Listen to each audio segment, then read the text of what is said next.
The secret of my family home. For as long as he can remember, he's had dreams where he feels completely unable to move. In these dreams, he sees only darkness and hears whispers, soft, yet relentless. As the dreams are about to end, he often experiences sleep paralysis, which only prolongs his torment, making the nightmare last even longer. His parents have always dismissed his experiences, saying that they too have nightmares and that it's normal.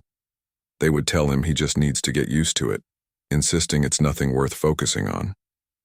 When he turned 18 and got his driver's license, his nightmares seemed like nothing more than echoes of the past. One day, when he came home early from his friends, he overheard his parents talking, unaware of his presence. They were discussing a recent article in the newspaper about how their old house had caught fire due to a lightning strike during the last storm. They mentioned that no one lived there anymore anyway. "Old house, what do you mean?" he asked, confused. His parents, clearly surprised by his early return, tried to mask their surprise. They told him it was nothing important, that before this house they had lived in another one. "It's no wonder you don't remember it, you were very young," they explained. "I lived in another house and don't even remember?" "How old was I?" he pressed, trying to get more details. His parents, obviously reluctant to continue the conversation, replied that he was maybe 3 or 4 years old, but they showed no interest in discussing the matter further, so the topic quickly ended. The boy remembered that his parents mentioned an article in the newspaper, so he realized that he could find information about the house there, what it looked like, where it was located. However, at home, there was no sign of the newspaper his parents had talked about, which struck him as odd since they usually didn't throw them away until a week after buying them. That same day, before evening, he went to the store to buy a copy for himself. He froze when a wave of memories hit him like a sledgehammer as he saw the picture on the front page. It was a house he knew, a house that often appeared in his nightmares. He didn't understand why this picture filled him with such unease, but there was something ominous about it, something that made his heart race. He stood motionless for several seconds, staring blankly at the building in the photo, completely unaware of the world around him. When he came to, he bought the newspaper and found out where the place was located. A few months ago, he had gotten his driver's license, but he had only driven short distances around the neighborhood on familiar roads. For some time now, he had been planning to take a longer drive, feeling more confident behind the wheel. And what place would be more fitting for such a trip than his family home, shrouded in the fog of forgotten memories? After returning home, the boy went to bed. That night, the nightmares returned. He was surrounded by impenetrable darkness, his wrists and ankles immobilized. He heard a loud, yet incomprehensible and grating voice coming from above, as if he were a small child. Then, he heard footsteps approaching him. With each step, his fear grew rapidly, until he realized that whatever was making those sounds was nearly upon him. He awoke from the nightmare, drenched in cold sweat. But the nightmare didn't end there. He lay in bed for a few more minutes, unable to move. He couldn't remember the last time he had suffered from sleep paralysis, and now he feared that the source of those footsteps might appear in the waking world. But the sleep paralysis finally ended. It was early morning, that haunting hour when night blends into dawn. After everything that had happened, there was no chance he could fall back asleep. So after a quick shower, he quietly left the house, careful not to wake his parents. Grabbing a flashlight, he got into his car and set off toward his destination. After an hour of driving, a sense of unease began to settle over him. "I know this area. I know these trees and buildings," he thought, a chilling realization creeping in. He was in a place that should have been unfamiliar but felt disturbingly familiar.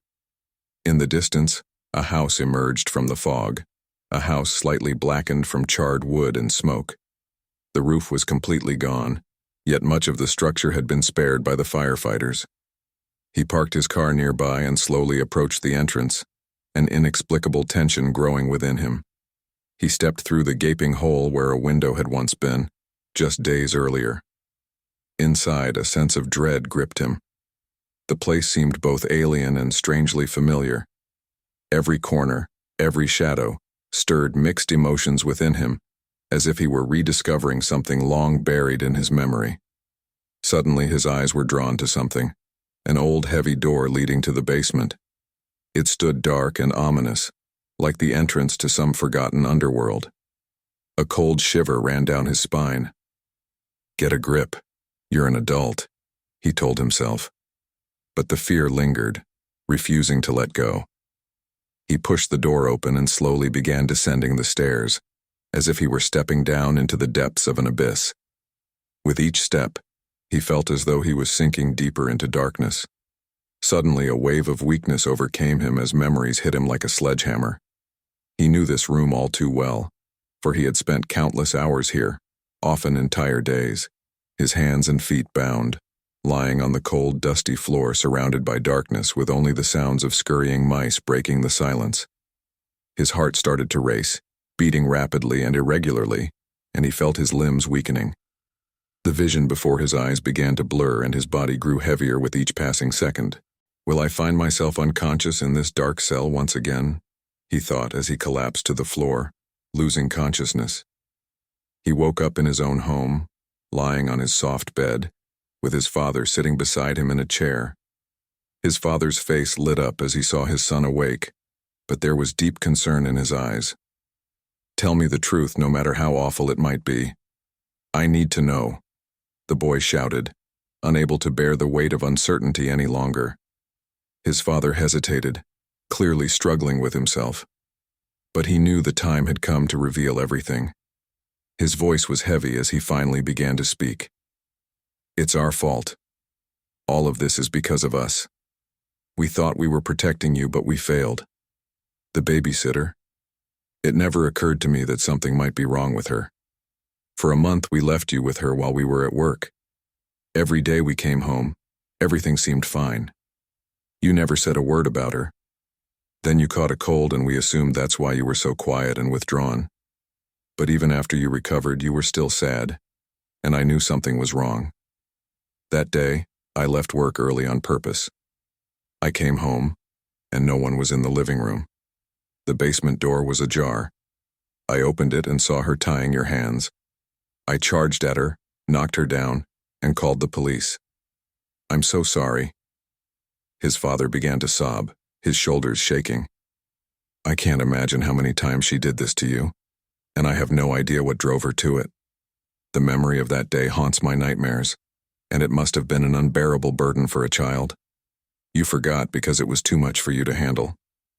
But memories always come back, son, and they're never as dead as we'd like them to be."